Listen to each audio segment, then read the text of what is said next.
Revenge is a common theme throughout the history of premodern Japan. Many warriors would obviously partake in acts of revenge for a plethora of reasons. For things as dire as the unjust death of their lord, to things as simple as a rude remark. To commit such an action has often come to be viewed as a positive and perhaps even heroic endeavor, seemingly no matter how severe the reasoning as to why vengeance was being sought. Despite this, however, committing murder in the pursuit of achieving a form of revenge was still often met with some form of punishment. Yet, I found an interesting story, one which told a simple tale of revenge, yet the assailant, although discovered, would go unpunished, and in fact he was even glorified despite the heinous act he had committed. It is this story I want to share with you here today.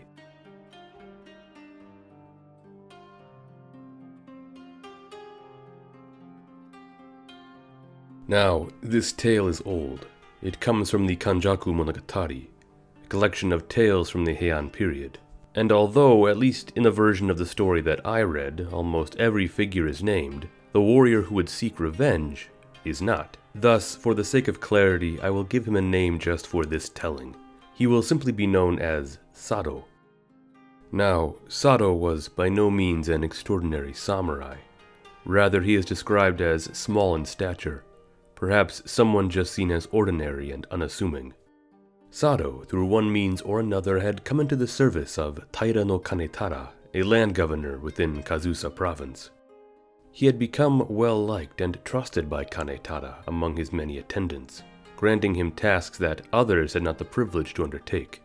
However, Kanetara also had a son, who too had risen to prominence, a warrior named Taira no Korimochi, who himself was stationed just to the north in Mutsu.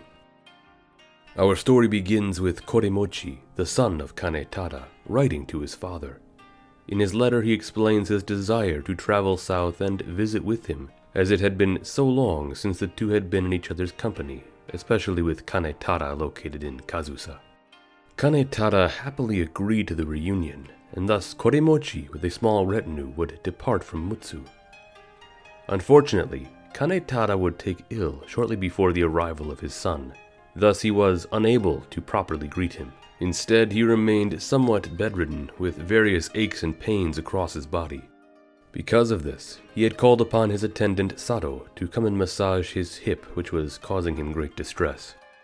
While doing this, a group of samurai who had arrived with Korimochi entered the garden just outside, each of them clad in armor and carrying their bows.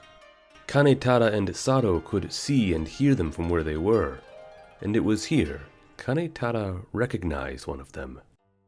"Do you see that man there?" Kanetara asked, gesturing towards one of the warriors.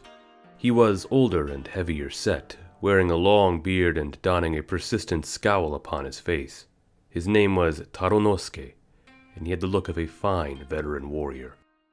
"Do you recognize him at all?" Kanetara continued. However, Sato did not. "That's the fellow who killed your father some years ago. You were still an infant at the time. It's quite natural that you don't recognize him," Kanetara casually uttered. Sato was immediately stricken by this. Obviously, despite whatever intentions Kanetara had in telling him this, it had caught Sato in the worst possible way. Sato glared at the face of the man who had killed the father he had never known. Rage and sadness filled up inside him, and with tears in his eyes, he rose to his feet and excused himself. Later that night, after dinner had been served to the guests from Mutsu, they retired for the evening. It was here, in the shadow of the night, Sato quietly crept into the room where Taronosuke was sleeping. In a hushed voice, he whispered a silent prayer. "May heaven let me carry out without any unexpected mishap what I plan to do as my filial duty." It was thought that heaven's way permitted men to avenge their kin.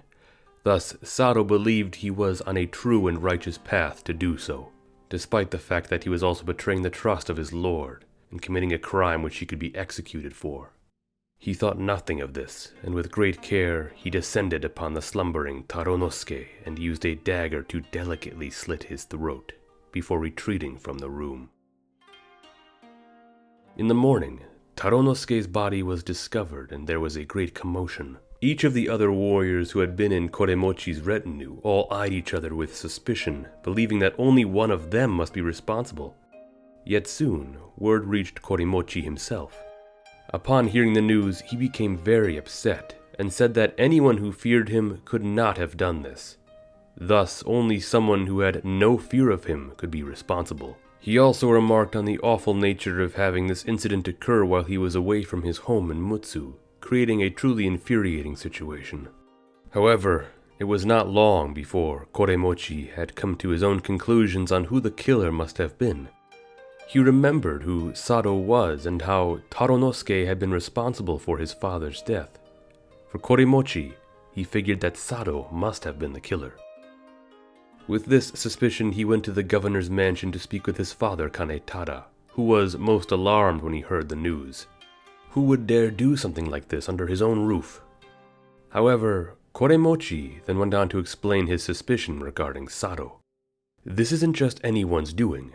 Years ago we had a fellow shot to death who rudely tried to pass before us on horseback. You, sir, have that fellow's son serving you. I'm quite certain that this is his doing.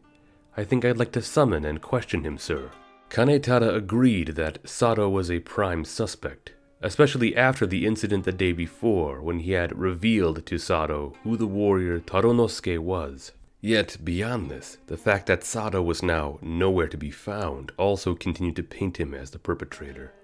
This was highly unusual for Sato, as someone who was unwaveringly loyal to Kanetada and who was almost always by his side.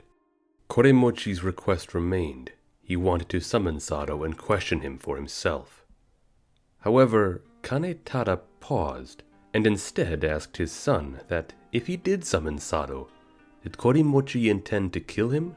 Koremochi was caught off guard by this question. Of course, he likely intended to execute Sato if it was revealed that he was indeed the killer. What was his father getting at? Suppose someone killed me and one of your men killed him. Suppose then people were critical and nasty about him. Would you think that's good? Kanetada continued. Isn't avenging one's father something heaven's way permits? Koremochi started to realize his father's point, right as his father expressed it. However, you propose to take to task a man who's just avenged his father, even though he's someone who works for me. That shows you would not even go into mourning for me. Kanetada's point was now clear. To punish Sato would be dishonorable. Sato was a samurai who had righteously avenged the death of his father. To punish Sato would be to set a precedent that warriors were not allowed to seek revenge for the deaths of their family, a pursuit in which it was believed heaven's way permitted. Soon after, Koremochi would leave his father's domain and return to Mutsu, and it was not long following this that Sato reappeared. He came back in an immense state of grief, filled with sadness for the act he figured to be a betrayal against his lord Kanetada. Dejected, he threw himself before Kanetada's mercy. However, by this point, Kanetada and those around him had all become aware of the entire situation, and upon seeing the state in which Sato had returned, they were all moved to tears by his conduct. Sato was of course pardoned by his lord, and for the rest of his days, people looked at him in great respect and fear. It was the fact that he alone had sought justice, and that he did so under such difficult circumstances, not only to make up his mind to betray the trust of his lord, but also to kill a mighty warrior who himself was surrounded by other guards. If such a feat could be accomplished, it surely was something that heaven's way had permitted, and for that he was praised. What this story does is illustrate yet another facet of a samurai's potential mindset. Obviously, there is the just nature of this killing, doing it in search of vengeance against the man who had killed his father, not in a way we today might perceive as honorable, instead by simply slipping into his quarters at night and quietly slitting his throat. There was no honorable duel, there was no great challenging, there was just a warrior who died in a puddle of his own blood while he slept. Neither Kanetada nor Koremochi remarked on the nature of the kill, and in the end, all that mattered was the action and intent. I find this whole tale fascinating, and I hope for you too that it helps to build upon your own ideas of how a samurai might look at the concept of revenge.